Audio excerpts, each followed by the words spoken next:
No. Cecilia Freire, gracias por estar aquí. Doctora, licenciada, preséntese, por favor. Hola Fernando, sí, soy Cecilia Freire. ¿Cuál es tu barrio? Recordaros mi ¿Cuál es, barrio. cuál es tu barrio? Mi barrio, ¿Dónde bueno, vives? soy la Cecilia Freire del centro.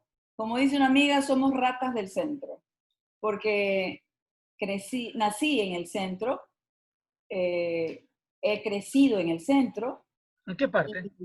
en el centro, desde todo lo que conlleva O sea, la en qué calles?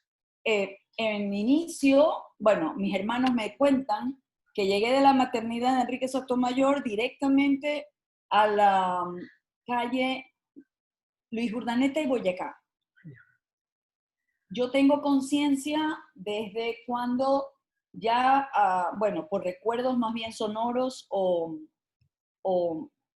en imágenes muy tenues de mis 2 años, cuando vivíamos en Mendiburo y Baquerizo Moreno. Ok, pleno Por lo centro. tanto, en ese sector de centro-centro es cuando empieza conscientemente mi comprensión de lo que era vivir frente al Colegio San José, estar cercano al negocio de mi padre, porque mi padre era sastre, igual que mi abuelo, y juntos compartían en ese entonces la sastrería, que fue en el principio, ahora ubicada diagonalmente al Centro Ecuatoriano Norteamericano, justo en la calle Urdaneta, y yo en mi cuadra termino la calle Pedro Carbo, pero al frente empieza la calle Rocafuerte. Por lo tanto, es desde ese tiempo en el que mi padre a los 16 años llega con mi abuelo y mi abuela y sus hermanas a Guayaquil y se quedan en la sastrería, ¿De dónde tanto llegan? así, llegan desde Ambato, Ah, vale. porque mi abuelo era ambateño y mi abuela era del Rosario. Bueno, netamente mi abuelo nace en Pelileo, ¿no? Pero mi padre y mis tías, todos nacen en Ambato, porque la regla era que mi abuela fuera a parir, no por una comadrona, sino que la llevaban a Ambato para que pudieran los chicos nacer allí. Entonces, toda la familia viene desde la sierra hacia la sastrería, que funcionaba en una casa que en este momento es patrimonio de la ciudad, que en ella hubieron vivido mucho tiempo antes unos italianos y la construyeron con material traído de Italia, con mármol de Italia, y era muy particular. Y mi padre con mi abuelo y su familia eh, tuvieron por más de 67 años lo que podría haber sido el local para la sastrería, pero como mi abuelo fue envejeciendo también, mi padre ya se independizó y se volvió su, pues, creció como sastre diseñador y gustaba mucho de la moda italiana y de la moda española. Entonces, él se quedó con la sastrería matriz y mi abuelo alquilaba cercano siempre al local. Entonces, ese fue como el punto te diría yo como la Puerta del Sol, ¿no? Ahí estaba el oso del Madroño, ¿por qué? Porque a raíz de eso, todas las casas donde vivía papá debían ser cercanas al local de la sastrería. Entonces, nos movíamos a ese alrededor. Por eso yo recuerdo, ya cuando tengo conciencia, empiezo a crecer, porque papá nos matricula. Claro, yo soy la sexta de 6 hermanos, por lo tanto, eh, las mujeres estudiábamos en la Escuela de la Beneficencia, que quedaba a media cuadra del local, que pues justamente está en Luis Urdaneta, entre Córdoba y Baquerizo Moreno. Por lo tanto, todo ese alrededor siempre fue como el entorno para que las niñas estuvieran cubiertas, porque mis hermanos estudiaban en el ¿cómo se llamaba este lugar de los lasallanos? Voy a recordarlo ahora en un momento, porque en el Domingo, no, el Domingo Sabio es en el sur.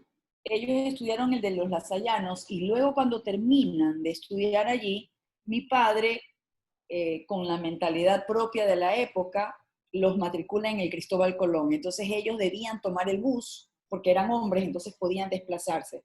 Pero las niñas estábamos cercanas a la casa.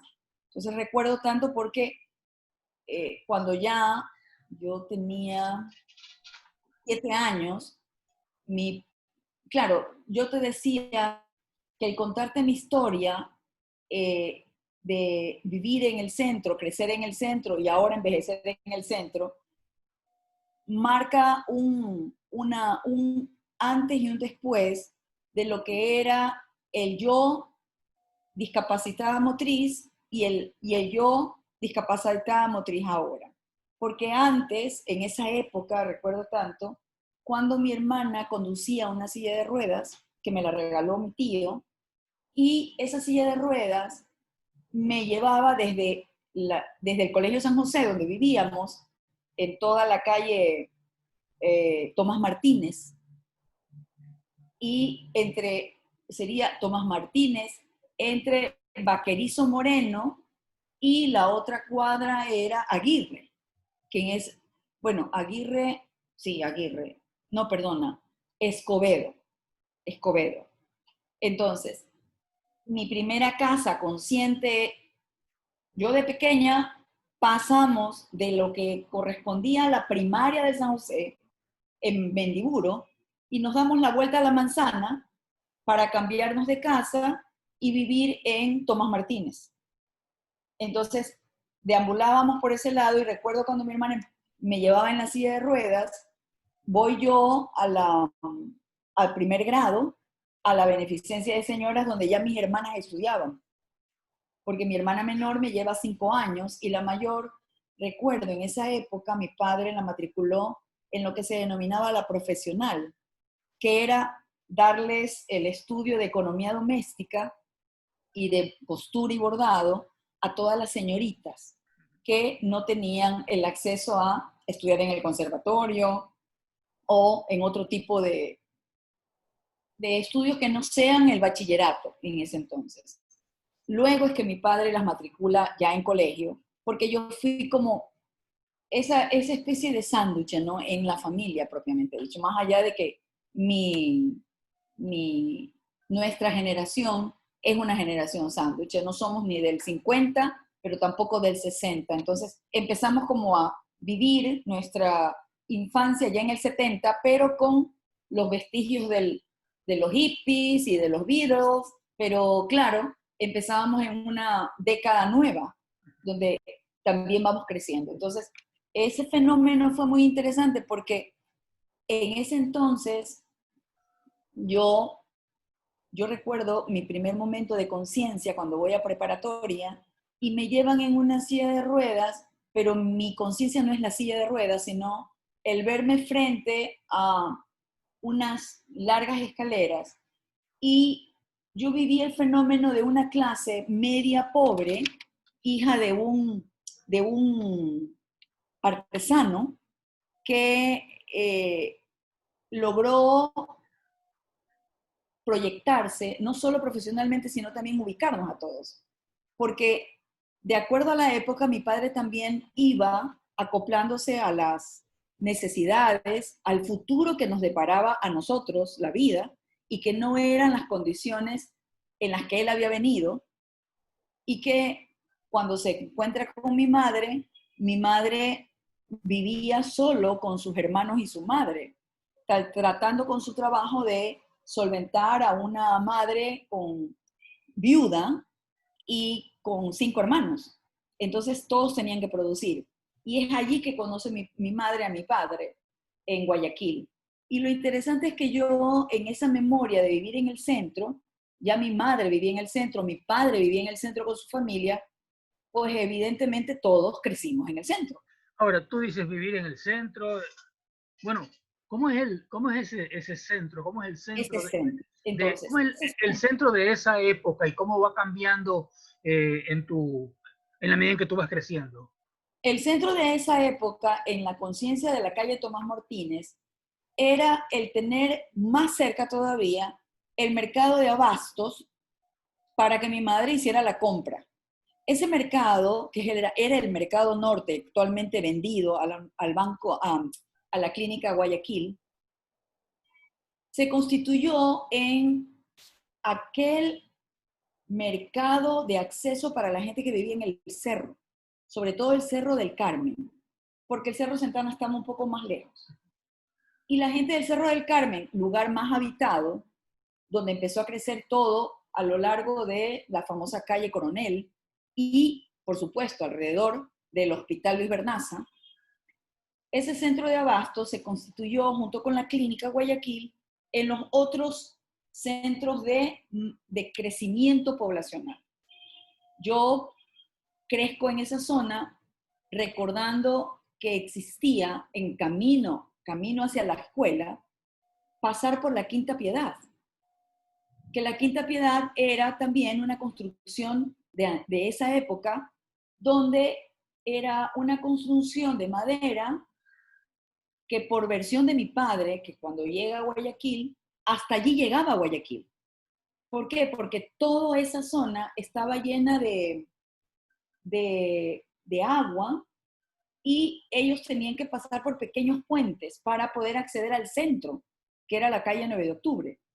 Y por ende, todo esto que estaba ya como fuera de lo que albergaba el centro de la urbe, empezó a crecer para unirse entre la 9 de octubre y el cerro.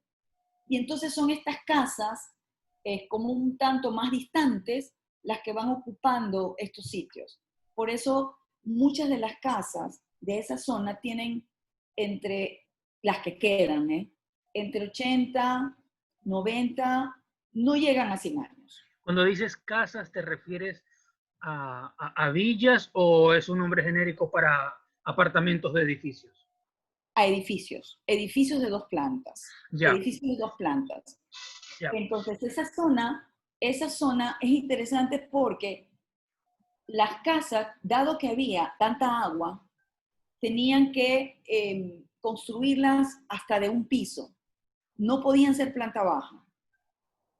Las que vienen a ser construidas luego son las que llegan a cuando ya Guayaquil empieza a crecer hasta el Parque de la Madre, es donde se construyen ya las casas de 2 pisos y un pequeño barrio bastante diferente. A mí me llama mucho la atención porque esa es mi tercera casa que te la voy a narrar en un momento, te la voy a describir, porque es un barrio que no sé cómo se denomina, pero tiene tres manzanas donde hay todas villas y no es el barrio Orellana. Ya, ya, ya. Eso está en el norte, claro. Precioso. Está en el norte, Hay un está barrio, hay un barrio idéntico a ese, yo creo que es la misma constructora o el mismo proyecto. Hay uno que es idéntico a ese que está detrás del Estadio Capuel.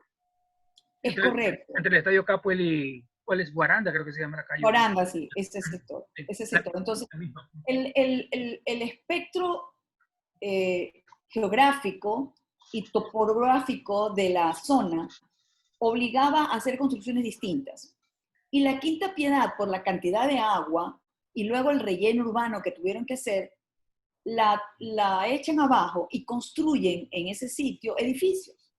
Pero yo soy consciente de haber pasado de la zona de Tomás Martínez hacia la escuela, o íbamos por la calle Córdoba, donde estaba la Quinta Piedad, y cercana a ella, justo recuerdo ahora, había una calle, déjame recordar, exactamente la Tomás Martínez que desemboca hacia el malecón, donde había casas patrimoniales, es decir, a la vuelta de la Quinta Piedad, entre Córdoba y Tomás Martínez por allí, avanzando hacia Rocafuerte, está este barrio que yo te digo que es solamente, ¿qué te digo? Es como una herradura de casas de 1 y 2 pisos. Y es solo la herradura que queda justamente en Rocafuerte y Padre Aguirre. Mira, tú mencionas primero el oficio de tu padre y de tu abuelo. Eso es Uh -huh. comercio. Luego Sí. mencionas como centro de esa zona el mercado, su Y el mercado. comercio. Es muy claro que la historia de los centros urbanos o del campo comercial es básicamente eso, ¿verdad? Son lugares de negocio. Y yo siempre me pregunto, bueno, la función de los negocios como tal está bastante clara, no está bastante regulada, se abre, se cierra, reciben los clientes, se hacen transacciones, etcétera. Ya sabemos eso. Pero siempre yo he querido saber cómo la gente de ahí del centro lleva su vida. Es decir, es diferente al resto de las, la vida es diferente al resto de las personas de la ciudad que viven en urbanizaciones. Los niños, por ejemplo, en las urbanizaciones, en las ciudadelas, salen al parque, salen a la calle y juegan pelota en la calle. Bueno, acá en el centro no pueden hacer eso porque hay carros y, bueno, entonces, pero los niños van a encontrarse algo, pero no va a ser exactamente igual. Y siempre me pregunto, sobre todo, en el caso de las niñas, de las chicas, de las mujeres, ¿cuál era esa cultura femenina infantil que existía? ¿Cómo transcurría el tiempo? ¿Qué actividades hacían? ¿Todo era dentro de casa o también se salía? ¿Cómo viviste eso? Yo soy bastante distinta al resto, porque por mi condición física y el cuidado que papá y mamá tenían conmigo, generaron un acompañamiento a que yo me movilizara solo en tanto y en cuanto ellos se movilizaban. Pero mis hermanos, y porque ahora hemos decidido empezar a contarnos la historia de lo que cada uno empezó a vivir, yo lo que sí recuerdo es que para poder divertirnos, mi padre era de la época en que él podía nadar en el Salado, porque el Salado era una entrada de mar limpia. Y claro, era el puente 5 de junio, pero no había el tenis club construido. El atravesar la 9 de octubre desde el barrio del Centenario hasta el Estero, donde se podía, porque era como una playa, yo recuerdo eso que papá comentaba. Y lo que sí recuerdo era que papá llevaba a la familia completa al Bim Bam Boom, que quedaba justamente frente a lo que ahora es la ciudad de Los Ceibos. Entonces, el Bim Bam Boom tenía una piscina y tenía un parque zoológico donde mis hermanos narran el que yo, claro, de coche, ellos iban a jugar a ver a los lagartos y además había muchos loros. Entonces ellos recuerdan que ese era el gran parque y la naturaleza en el cerro, ¿sí? Pero Ahora, no jugaban en el vecindario. no jugábamos en el vecindario. Además, mis hermanos, por la misma estructura de carácter de mi padre, mi hermano pequeño, que es el cuarto de la familia, él recuerdo que tenía amigos del barrio. Y estos amigos del barrio, lo máximo que hacían, porque mi hermano ni siquiera era pelotero. Lo que sí recuerdo es que a la vuelta de casa, sí cerraban la calle para jugar a la pelota. Calle más Pero, pequeña. exacto, pero mi hermano se sentaba en la esquina a conversar. Entonces, todo ese fenómeno era, yo diría, como decían en esa época, eran zanahorias, o sea, no fumaban marihuana, no jugaban a la pelota, no sabían pelear. O sea, eran unos chicos, claro, el hecho de estudiar en colegio privado también los llevó a otro tipo de amigos. Ellos ya tenían los grupos de amigos que estudiaban en el Cristóbal y que además estos amigos vivían en la nueva ciudadela que era el Centenario. ¿Sí? Entonces, en el Centenario, que fue la primera ciudadela privada creada en Guayaquil, construida en Guayaquil, no era la de, la de mi época, porque además, ¿cómo vivíamos? Nosotros, mi madre y mi padre eran muy sociales y tenían muchos amigos. Mi padre era amigo de sus clientes, al punto que los clientes de grandes recursos económicos, oficinistas, políticos, abogados, que traían su ropa de Italia, se la traían para que él copiara el modelo, pero les arreglara el traje que se habían comprado. Entonces, mi padre tenía esa cultura múltiple de gente que con otras oportunidades económicas empezaba a contarle el mundo europeo. Pero mi padre tenía su primo en Chile, que era odontólogo, y su primo hermano empezó a invitarlo a que vaya a Chile. Y el mundo de mi padre era América del Sur, porque pasaba de Chile a Argentina y a Brasil constantemente. Luego lo Entonces, hizo con mi madre y tal. entonces, se podría decir que la forma de socialización de los muchachos del centro era de todos modos similar a la de los muchachos de otros barrios, de otras zonas de la ciudad y todo. Sí, Pero no era lo mismo con el caso de las chicas, de las así niñas, es. que es más un mundo más interior, puertas adentro, ¿verdad? Exactamente, mucho más cuidado. Yo rompo, yo te digo por eso que soy como un sándwich, porque yo rompo con mi padre y mi madre a los 18 años, cuando tengo mi primer enamorado, rompo la cultura de que en mi casa quien salía como mujer debía ir con la otra hermana. Ujú. Y yo le digo a mi padre, yo no voy a salir con mis hermanas. Si es la primera vez que voy a salir con mi enamorado, voy a salir con él. No voy a salir con mis hermanas. ¿Qué van a hacer ellas allí? Y mi padre, claro, a mirarme, a controlarme, pero ¿qué ocurre? Mi madre lo convence a mi padre y le dice, ¿qué va a hacer Cecilita con su enamorado? Deja que vaya. Y el enamorado salió con Cecilita. Entonces, claro, esta no, le llamaba a mis hermanas, no voy de violinista, pero mis hermanas crecieron tan juntas porque como eran adolescentes con pocos años de diferencia, ellas empezaron con su adolescencia a ya frecuentar sus amigos de colegios. Y esos fueron sus grupos. En cambio, yo seguía con los amigos de papá y mamá y los amigos míos y las amigas mías, porque estudiábamos en colegios femeninos, no eran mixtos. ¿Cuál era tu colegio? Mi colegio fue, yo pasé de la Escuela Beneficencia de Señoras, o Escuela San José, pasé al María Mazzarello, Ah, ok. que era salesiano en el sur, el ciclo básico, pero yo no Cerca de quería, Guayaquil, estaba detrás del colegio de Guayaquil. esa exactamente, detrás de la parte del patio del Colegio Ah, Guayaquil. Y yo, luego, como no quise estudiar contabilidad, buscaba sociales y papá quiso traerme al centro otra vez, pero sociales tampoco había en el María Auxiliadora. Y la Kennedy todavía no existía. Entonces, el colegio Mercedarias era para niñas de élite ujú. y era como lo máximo que había de construcción con la Universidad de Guayaquil. Entonces papá me matricula en La Inmaculada, que queda en el sur. Ujú.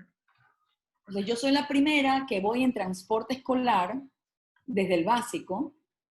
En el diversificado sigo con transporte escolar, pero ya nos mudamos de la calle, vamos, yo tenía, por eso para mí es interesante contarte el caso, porque antes de Cecilia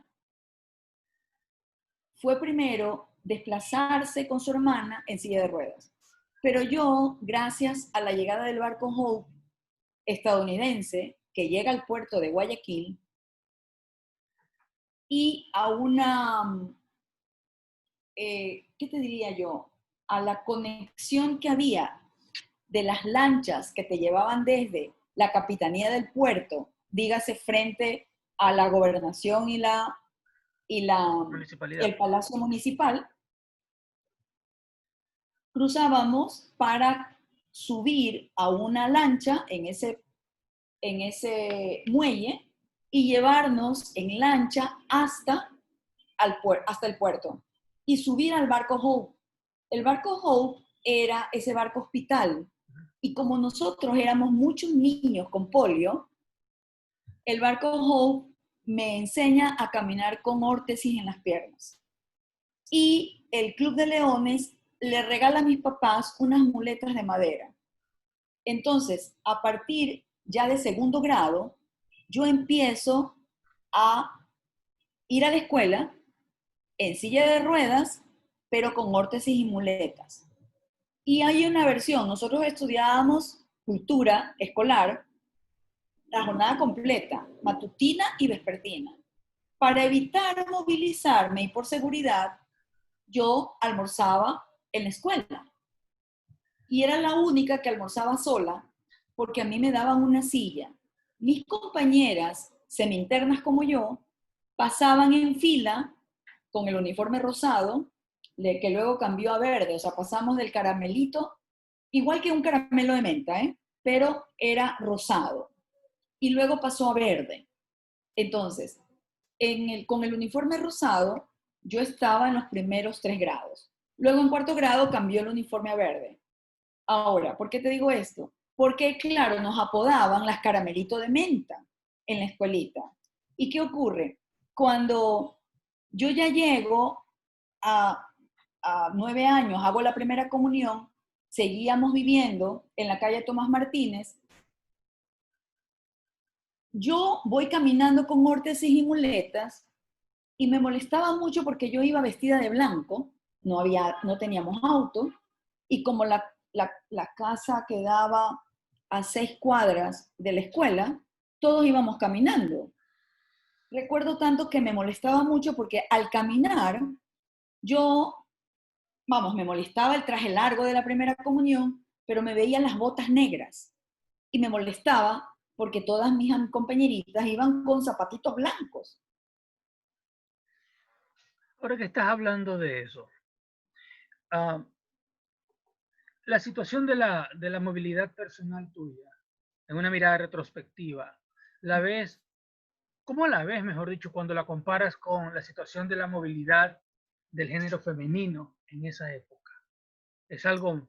Pues diría que yo le rompí la estructura a mis padres porque mi padre y mi madre, siendo que me cuidaban tanto para que no me ocurriera nada, me dieron la absoluta libertad de que mi compañerita que estudiaba en el Cerro Santa Ana pasara por la calle Rocafuerte recogiéndome para ir con la maleta y las muletas caminando hacia la escuela. Y nosotros íbamos de lunes a viernes y el domingo a la misa de 7, a la escuela.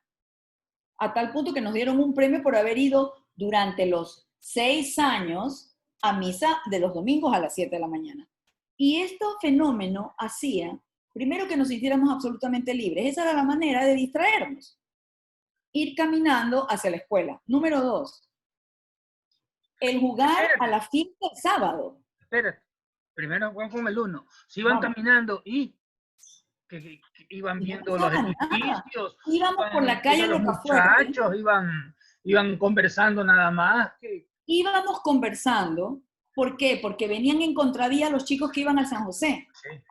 Y nosotros íbamos en contravía hacia 9 de octubre. Yeah. Los chicos iban hacia el cerro, ¿correcto? Por lo tanto, los chiquitos que se encontraban con nosotros, no pasaba nada. Nadie buscaba el enamorado porque éramos pequeñas todavía. Entonces, íbamos conversando, íbamos jugando y ya de regreso comprábamos pan en la Roma, que era la panadería de la calle Mendiburo y Rocafuerte.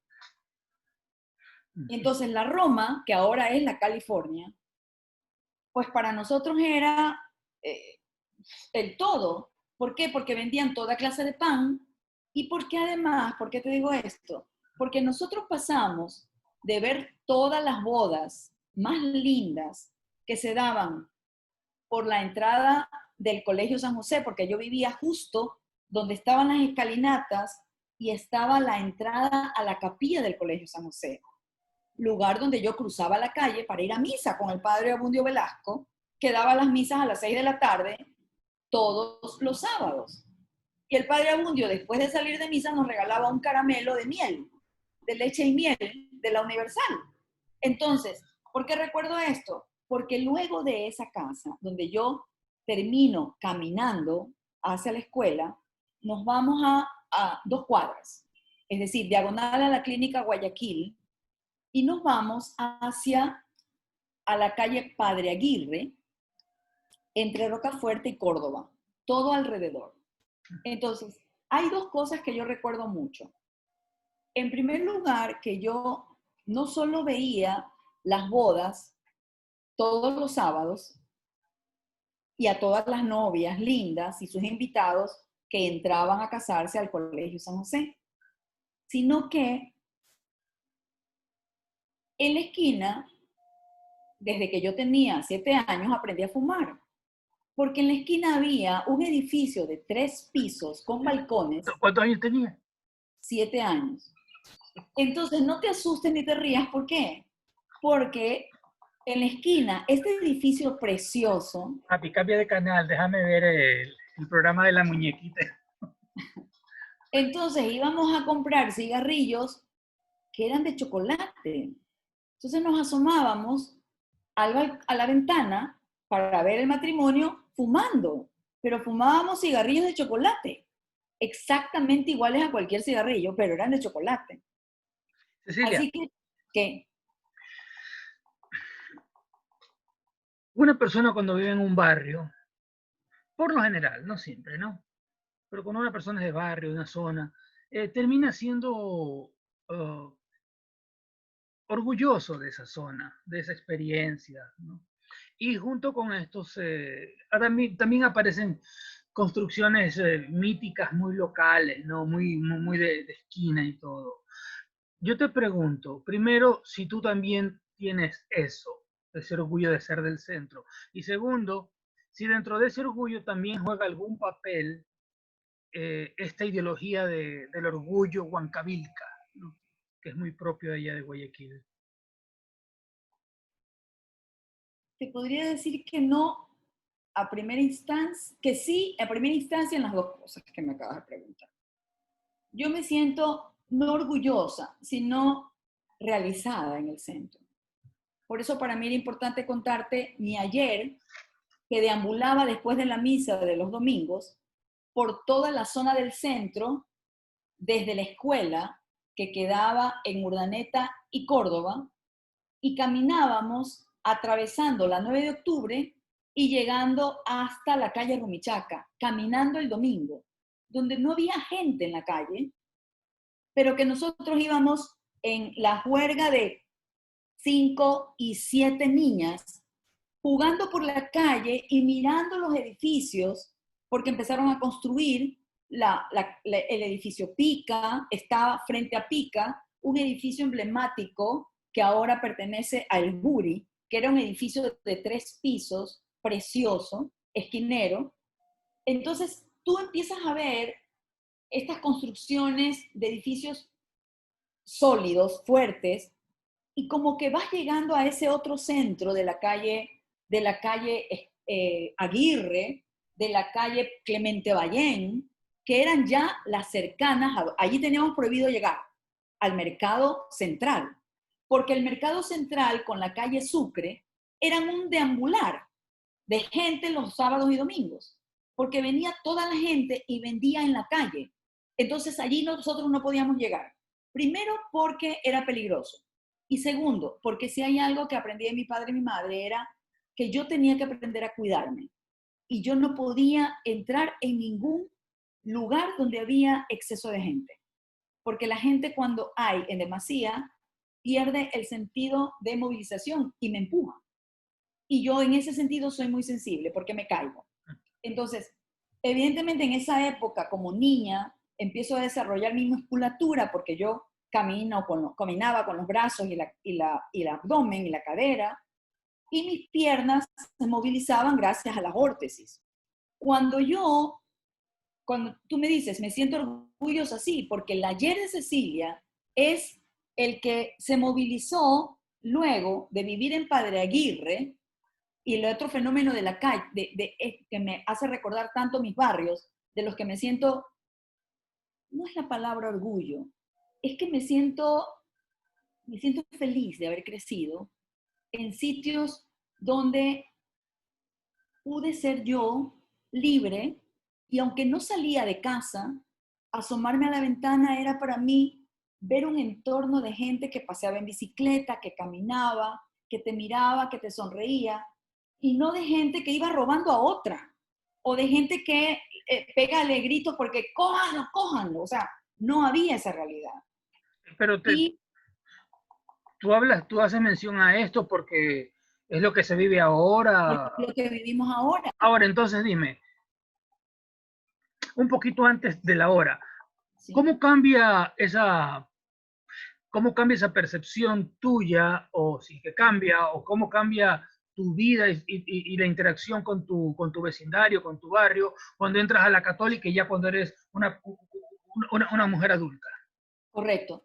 Solo déjame cerrar el tema de si yo recordaba todo eso de mi entorno tranquilo y libre en la calle, recuerda que también nuestra época era de ir a la rueda moscovita que estaba detrás de la Casa de la Cultura.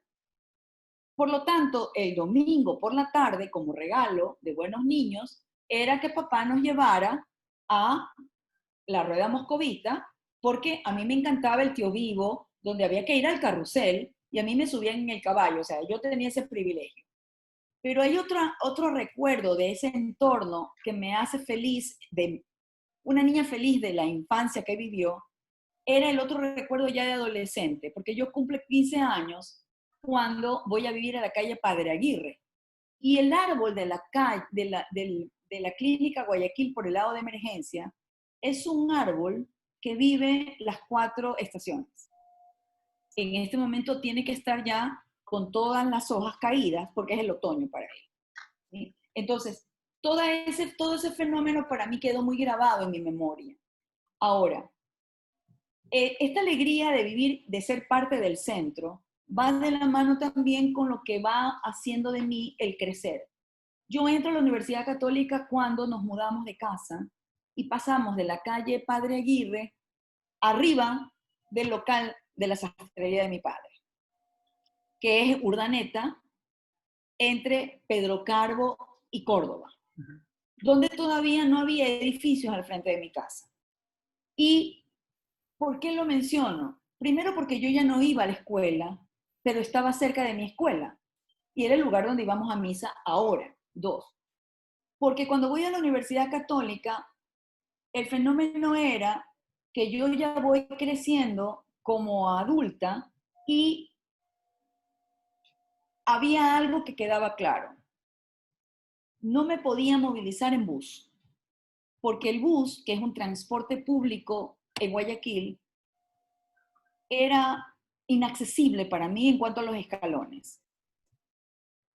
Por lo tanto, papá, así como viajaba constantemente cada vacación al sur, nosotros viajábamos a Ambato de vacaciones los 3 meses.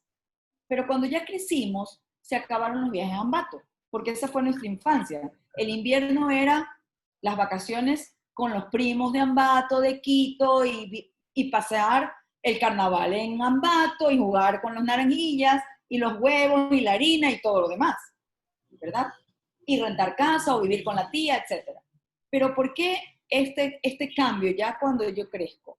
Primero porque el mundo en la calle Urdaneta es un mundo más cercano a la 9 de octubre. Por ende, yo ya me acercaba a la otra parte del centro.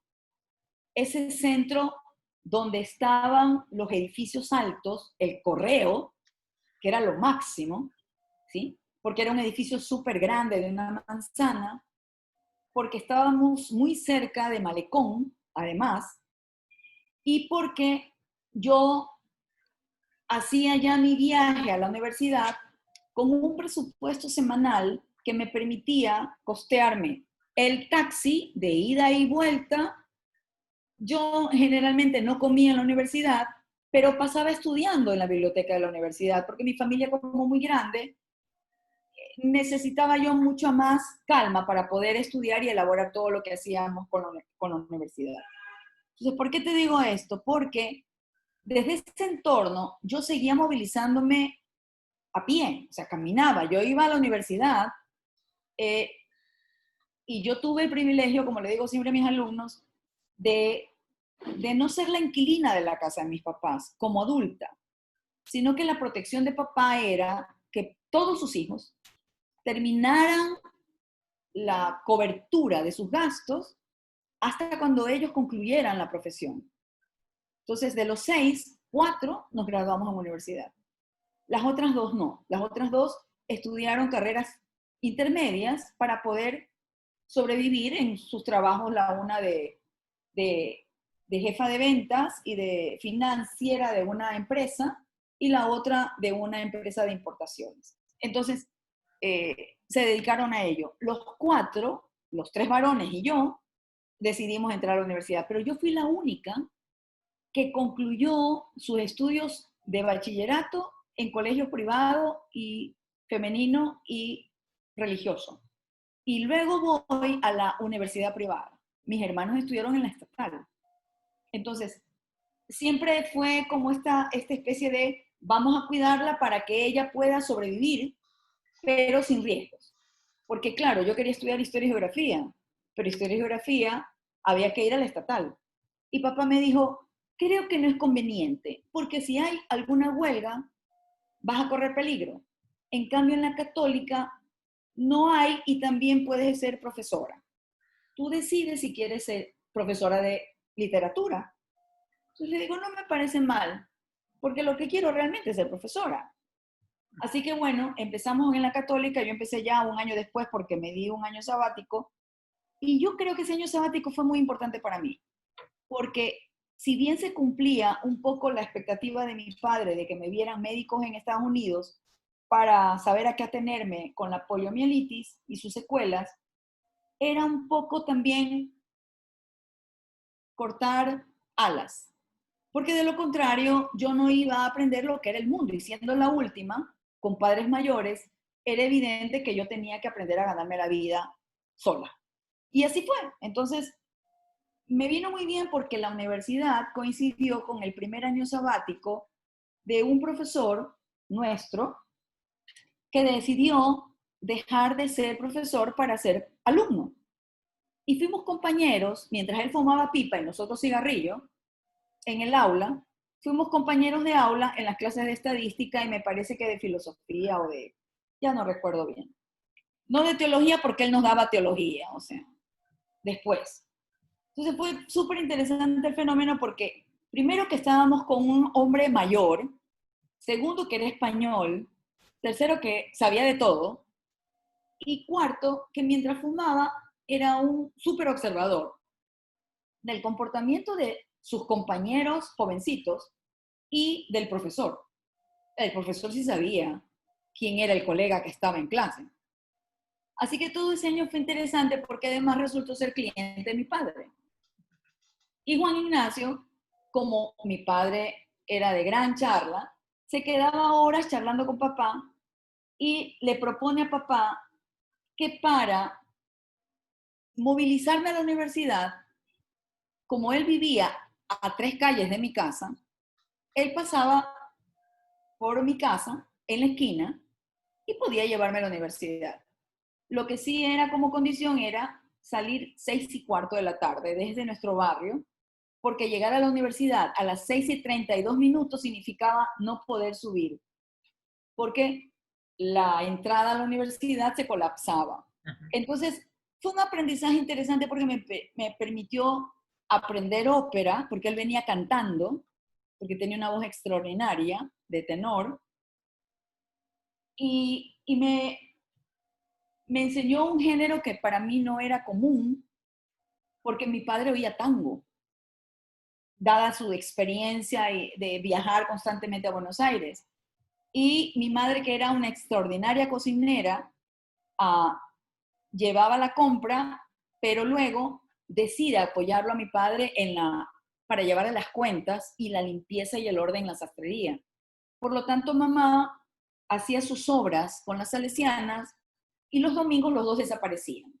Papá se iba al almacén y mamá se iba a recorrer Guayaquil porque era cooperadora salesiana.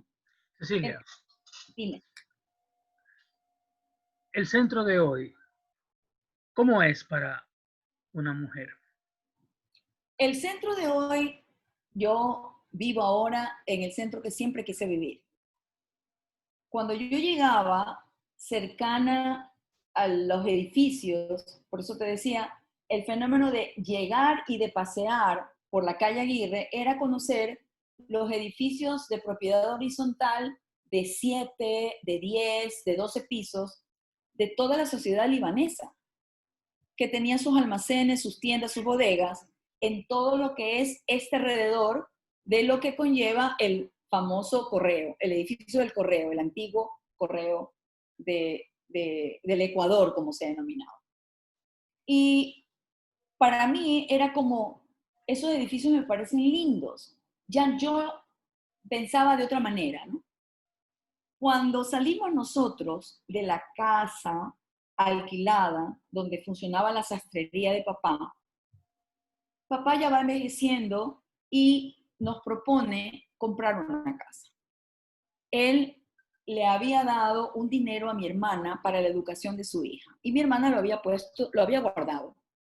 Y le dice, como a mí no me alcanza, si tú quieres puedes poner esos ahorros y compramos una casa cerca igual del centro. Así que empecemos a buscar. Mi hermana parece que le dijo que sí, empezaron a buscar y la propuesta de papá fue, si tú dices que sí, nos mudamos, porque esta casa está en un tercer piso sin ascensor. Siempre habíamos vivido hasta un segundo piso, no más, hasta un segundo piso. Siempre primer piso, nunca en planta baja, y lo máximo fue un segundo piso en la calle Padre Aguirre. Pero cuando nos mudamos, acá era un tercer piso. Y voy con papá subiendo los escalones, que eran 68 hasta la casa de papá, un apartamento de 4 habitaciones, 3 baños, 2 salas, o sea, era una casa muy grande, muy parecida a la casa, justamente esta casa quedaba al lado de lo que era antes el diario La Razón, en la calle Francisco de Paula y Casa, entre García Vilés y Boyacá. Esta casa, que ya debe tener sus 70, 80 años, era de 3 pisos y un cuarto de terrazas. Y cuando vamos llegando me dice, como tú siempre has querido vivir sola, ¿qué te parece si en el cuarto piso, que es la terraza, usas la mitad de la terraza para que tú tengas tu pequeña suite? Pues yo, ni corta ni perezosa, pues le dije que sí. En ese entonces yo iba a la universidad con o sin aparatos. Yo me desenvolvía con mucha fuerza, tenía 20 años, 22 años, tenía toda la musculatura que tú podías imaginar para yo movilizarme y llevar sobre mis brazos el peso de todo mi cuerpo. Siempre he sido muy vanidosa, entonces el arreglo era con el tacón, con los zapatos, o sea, todo, como absolutamente cualquier mujer normal. Antes muerta que sencilla. Antes muertas que sencilla, por supuesto. Entonces, ¿qué ocurre? Claro, teníamos 90 libras en ese entonces, o sea, no, era muy fácil llevar el peso, ¿no? ¿Qué ocurre? Yo le digo a mi padre que sí y nos mudamos a esta casa y yo empiezo a ahorrar, pido un préstamo y construyo mi suite con la condición que mi madre me puso. Tú podrás vivir sola arriba, pero aquí en esta casa se come. Tú arriba no vas a construir cocina, por favor. Entonces, claro, la voz de mamá era, queremos comer contigo. Y efectivamente, terminé la universidad en esa experiencia de ya mi padre comprarme un auto, me lo regala el auto, preparado para mí. Yo ya estaba en los últimos años de universidad, creo que ya, no, yo ya había terminado la universidad, sí, fue en el año 87 que mi padre me regaló el auto, yo ya había terminado la universidad, pero para mí fue súper importante porque un desapego de mi madre fue el que aceptara que yo, antes de concluir mis estudios de licenciatura, me tropezara con un folleto de una convocatoria para estudios en lo que era antes en Madrid, el Instituto de Cooperación Iberoamericana. Y yo postulo, junto con una compañera tuya, que fue mi compañera solo en las prácticas, y de las dos, a mí me dan la admisión. Y yo, al ver que no tenía beca, pregunto cuánto sería poder vivir en Madrid. Y yo apenas tengo mi titulación de profesorado de la Católica, recibo un telegrama que dice, le hemos dado la admisión, más no la beca. Si usted quiere, es bienvenida. Entonces, claro, le digo a mi padre que yo quería ir a Madrid porque había tenido esto para estudiar una convocatoria de lingüística y de literatura española. Entonces le digo, a mí me gustaría irme, y mi padre me dice por primera vez, lamentablemente no puedo ayudarte económicamente, porque es un presupuesto demasiado alto. $500 en esa época, año 1984, era un exceso de dinero para la economía de mi padre y mi familia. A pesar de que mis dos hermanos mayores se habían casado y se habían ido de casa, estábamos solamente los cuatro. Ya mi otro hermano estaba haciendo su especialización en medicina, pero en Buenos Aires. Entonces le dije, bueno, está bien, voy a la universidad, y en la universidad, en esa época, la directora de el Instituto de Crédito Educativo era María Nargudo, una abogada renombrada para el Ecuador y para la Universidad Católica, un tesoro. Y el secretario general la llama por teléfono y le dice, mira, tengo este caso, pero no hay cómo financiarlo. Al otro día, esto fue un jueves, al otro día ella me esperaba en Quito, me entrevista a su asesor, el día lunes yo recibo el boleto para irme en Iberia y me voy durante todo el año 1984 a España. Cuando yo llego a España es cuando aprendo a vivir de otra manera, porque yo podía ir en transporte público, en el bus, en el metro. La única vez que quise ir a Toledo en tren, sí tuve que pedir ayuda. La ventaja es que había un centro de capacitación a militares en Toledo, y como yo no podía subir del andén hasta el vagón, dos de estos chicos que iban de regreso a Toledo me ayudaron a subir. Y eso lo recuerdo, ¿por qué? Porque el haber vivido en Madrid y recorrérmelo y caminar y viajar luego por Europa y luego irme a vivir a Toledo y vivir en la zona baja de Toledo y tener que ir a Zocodover subiendo una gran loma, ahora cuando he vuelto, me parece que era una osadía de mi parte, porque claro, te estoy hablando de bastones canadienses y de aparatos de metal, no de aluminio, o sea, súper pesados. Entonces, el que yo, claro, a los 25 años, 26 años, hiciera todas estas locuras, me permitió como entender que el mundo técnicamente era mío, yo podía ir donde yo quisiera, que no había limitaciones para mí. Y esto fue lo que me empezó a abrir las puertas de qué quieres seguir haciendo. Empecé a trabajar, yo ya tenía el auto, empecé a trabajar, recuerdo tanto cuando una de nuestras maestras amadas eh, fue asesora del subsecretario de Educación, que era graduado de la Católica, compañero de ella, y que Sonia Rodríguez dijo, Cecilia, es la única oportunidad para que todos los de la Católica tengan trabajo, porque nunca van a trabajar en el Estado si es que no los van a aceptar porque son graduados de la Católica.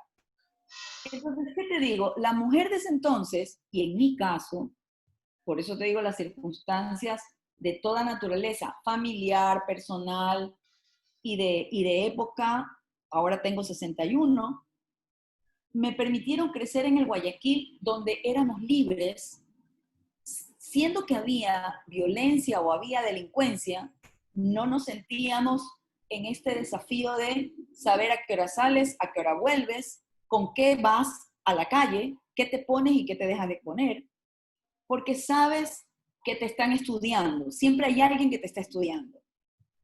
La Cecilia de antes que caminaba, no camina hace 2 años. Pero resulta que la Cecilia de antes, hace 12 años, se empezó a preparar. Son 14 años en las que Cecilia decidió pensar Primero, por circunstancias ya de orden físico, por orden del médico, de un médico chino, amigo de mi madre, de mi padre, que les pidió que todas las terapias que yo me hiciera para poder manejar mi movilidad sin tanto dolor, era necesario que yo ya no siguiera viviendo en un cuarto piso sin ascensor. Porque además la dueña de la casa, vamos, la que había sido la dueña de ese edificio que luego se vendió, casa, apartamento por apartamento, no dio la autorización para que pusiéramos un ascensor.